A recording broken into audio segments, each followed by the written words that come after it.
ایک دل خراش چیخ سنتے ہی اس کی بیوی بھی جلدی سے بڑی مشکل سے کھلی کھڑکی کے اندر گھس گئی اور اس کے اندر پہنچتے ہی اس کی نظریں جیسے ہی زمین پر پڑی اپنی بیٹی کی کٹی پڑی لاش پر پڑی تو اسے غشی آ گئی اور وہ لہرا کر زمین پر جا گری۔ ایک ایسے شخص کا قصہ جو اپنے مالی فائدے کے لیے گناہ کبیرہ کر بیٹھا تھا۔ ایک پرانی کہاوت ہے کہ جب ظلم حد سے بڑھتا ہے تو مٹ جاتا ہے۔ اللہ تعالیٰ نے انسانوں کو دونوں جہانوں کی مخلوقات سے افضل بنایا ہے اور اسے اشرف المخلوقات کے رتبے سے نوازا ہے۔ اب یہ ہم انسانوں پر منحصر ہوتا ہے کہ ہم اس بات کو کس حد تک ثابت کرنے میں کامیاب ہوتے ہیں یا نہیں۔ با کردار انسانوں سے تو فرشتے بھی حیا کرتے ہیں، لیکن بد کردار انسانوں سے تو ابلیس بھی پناہ مانگتا ہے۔ اس دنیا میں ہر قسم کے لوگ پائے جاتے ہیں اور ہر انسان کی فطرت ایک دوسرے سے مختلف ہوتی ہے، لیکن کچھ لوگ اپنی فطرت کی بدولت بہت جلد نمایاں ہو جاتے ہیں، چاہے وہ اچھی ہو یا بری۔ اس کہانی میں ایک ایسے بد کردار اور سنگدل شخص کی زندگی پر روشنی ڈالی گئی ہے جو پیدا تو انسان ہی ہوا تھا، لیکن اس کے کام شیطانوں سے بھی بڑھ کر تھے۔ ظلم اور سفاکیت تو جیسے اسے گھٹی میں ملی تھی۔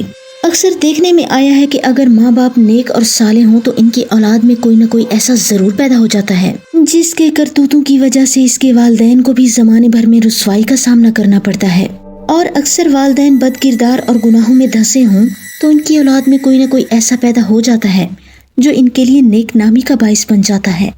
5 وقت کی باقاعدہ نماز پڑھنے کے باوجود اکثر اس کے دماغ میں ایک ہلچل سی مچی رہتی تھی، جیسے کوئی اسے اس بات پر اکسانے کی کوشش کر رہا ہو کہ وہ اپنا گھر بار چھوڑ کر کسی ویرانے میں جا بسے اور وہاں کوئی چلا کاٹے۔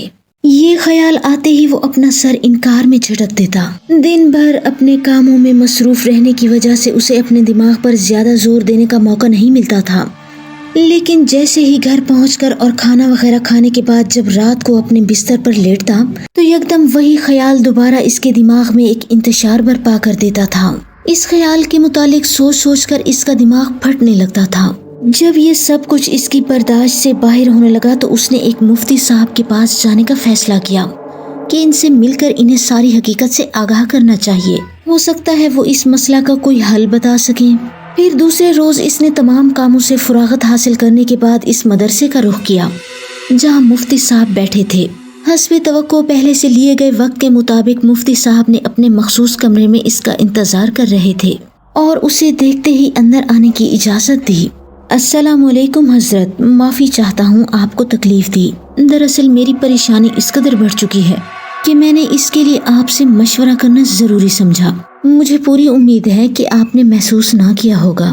ارشد نے گلا کھنکارتے ہوئے ایک طرف بیٹھتے ہوئے معذرت خانہ انداز میں مفتی صاحب کی طرف دیکھتے ہوئے کہا، وعلیکم السلام۔ نہیں کوئی بات نہیں، آپ پہلے یہ بتائیں کہ کیا لیں گے؟ مفتی صاحب نے نہایت خوشی اخلاقی سے پوچھا۔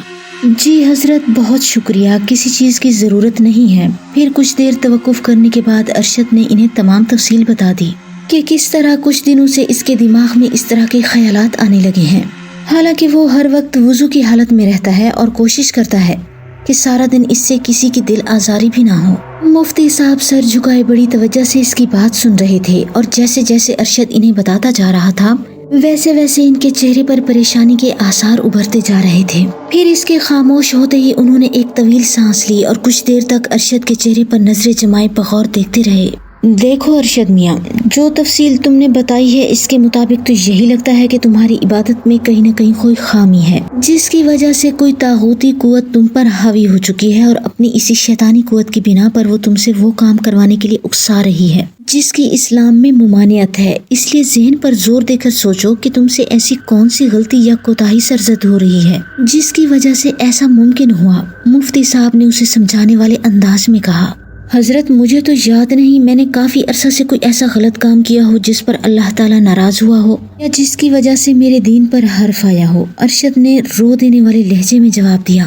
اس کی بات سن کر مفتی صاحب نے اسے دوسرے روز آنے کا کہا اور ساتھ ایک تعویذ لکھ کر اسے تاکید کی کہ اسے اپنے دائیں بازو پر باندھ لے اور کوشش کرے کہ صفائی کا خاص خیال رکھے۔ مزید دوسرے روز وہ اسے کچھ پانی پڑھ کر دے گا تاکہ اسے روزانہ کے استعمال میں رکھا جائے، انشاءاللہ اس سے افاقہ ہوگا۔